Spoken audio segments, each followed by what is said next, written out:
In continuation of the interaction of electromagnetic radiation with the atmosphere and Earth's surface, in the previous class we have discussed about the overall the basic meaning of how the whole process work, and then which type of interactions can be seen, and then on the basis of that, then we divided the scattering three part, that is your Rayleigh scattering, Mie scattering, and non-selective scattering.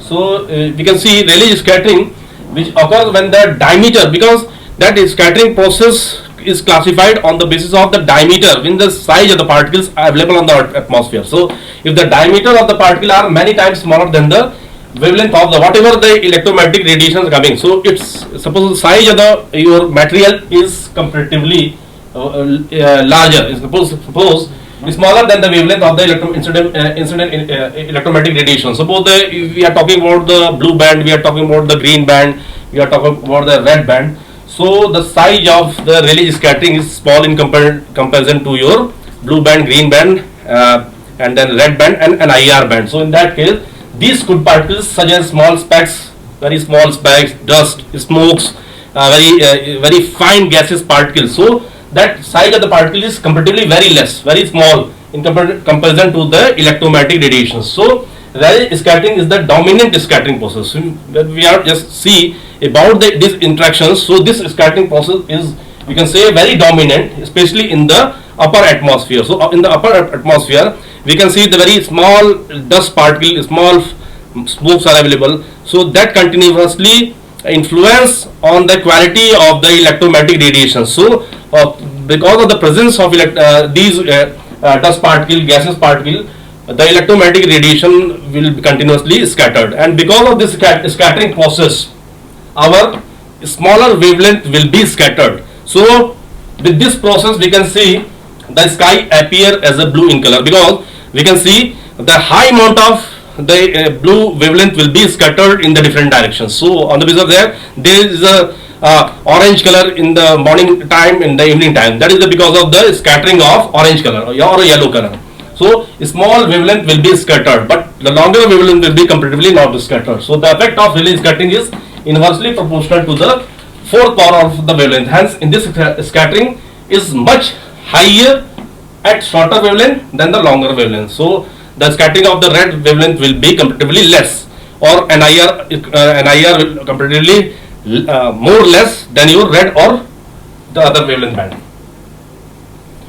This is the graph which shows how the intensity of scattering of the light will be identified on the basis of the wavelength ranges from 0.4 micrometer to 0.7 micrometer, and in this we can see the intensity of electromagnetic radiation will be around 80% at the shorter wavelength, part, and then intensity of scattering of light will less or small, especially on the red band. So when you move from smaller to the longer wavelength, the scattering will be less. So if I am using, suppose we are using the active remote sensing data, that is the microwave remote sensing data, so scattering will be comparatively very less in comparison to the smaller wavelength bands, or the data which is part of passive remote sensing data.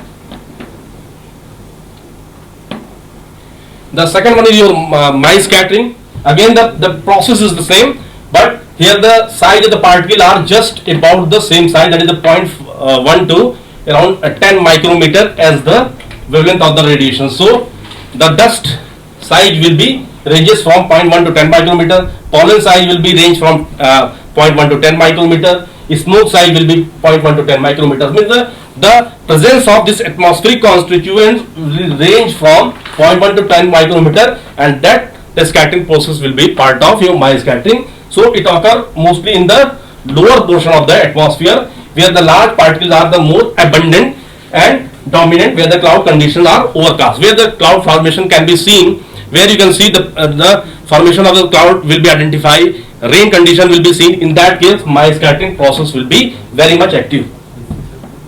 And the third part is your non-selective scattering, and again it occurs when the particles are much larger, that is your more than 10 micrometer.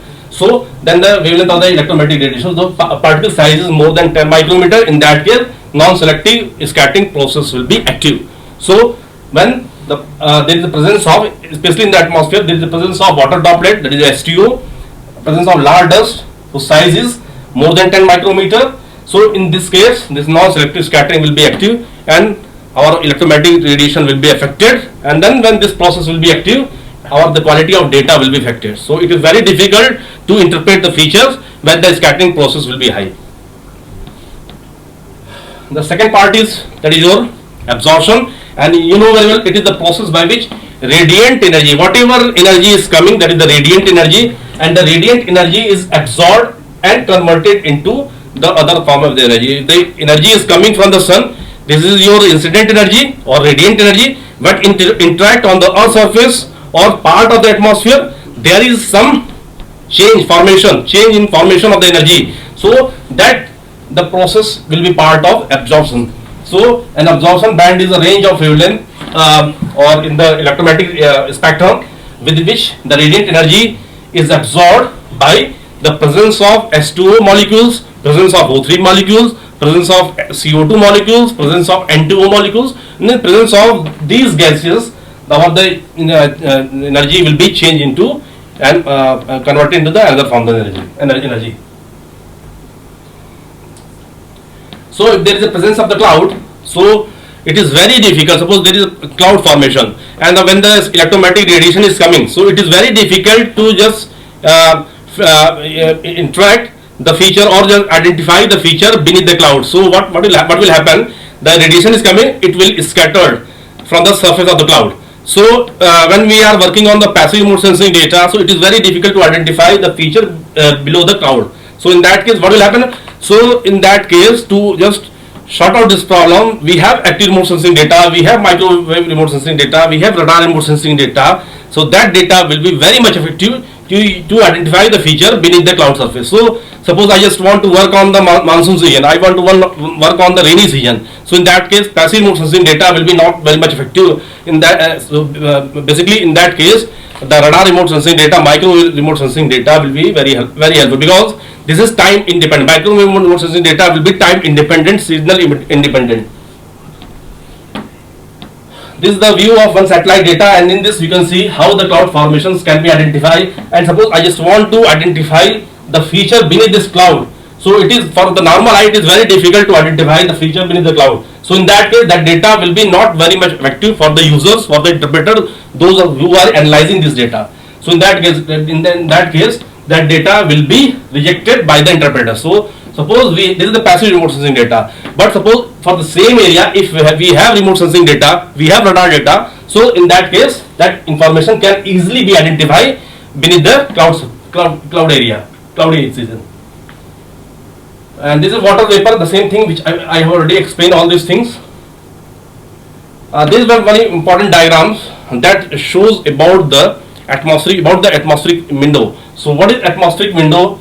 Because when the radiation is coming from the sun, when it interacts on the atmospheric surface, so there is a presence of the gas, there is presence of dust, there is presence of atmospheric some substances.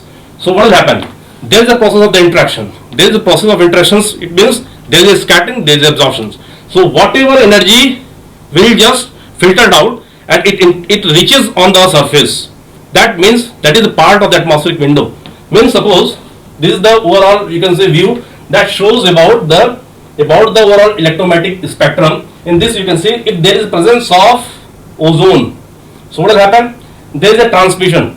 So you can see around out of the 100, around this much amount of the energy will be absorbed. But for the visible part, you can see this much part of the energy will filtered out and reach on the surface. If you are talking about the blue band, green band and red band. So then all these colored part just shows about the energy which is coming from the sun and interact on the surface. So this is an important part of the atmospheric window. Just with this you can see this is the overall some classification of the atmospheric window, and in this you can see how the various wavelength ranges has been or we can say people are or the interpreter are using for various remote sensing activities. Suppose those who are working on the infrared part, so this type of wavelength ranges are available. Those who are working on the thermal infrared, so this wavelength ranges are available. those who are working on only on the passive remote sensing part or visible imaging spectrum. So in that case, this spectrum will be effective to produce any activity related to remote sensing data. And suppose those who are working on the active remote sensing data, so or you can say longer wavelength data. So in that case, this wavelength ranges will be very much effective, and especially for monsoon season, this wavelength ranges will be significant to develop any meaningful information of the Earth surface. So that is all about your atmospheric window. So in the previous class, we'll discuss about the related topic, which is part of electromagnetic spectrums and the atmospheric interactions. Thank you.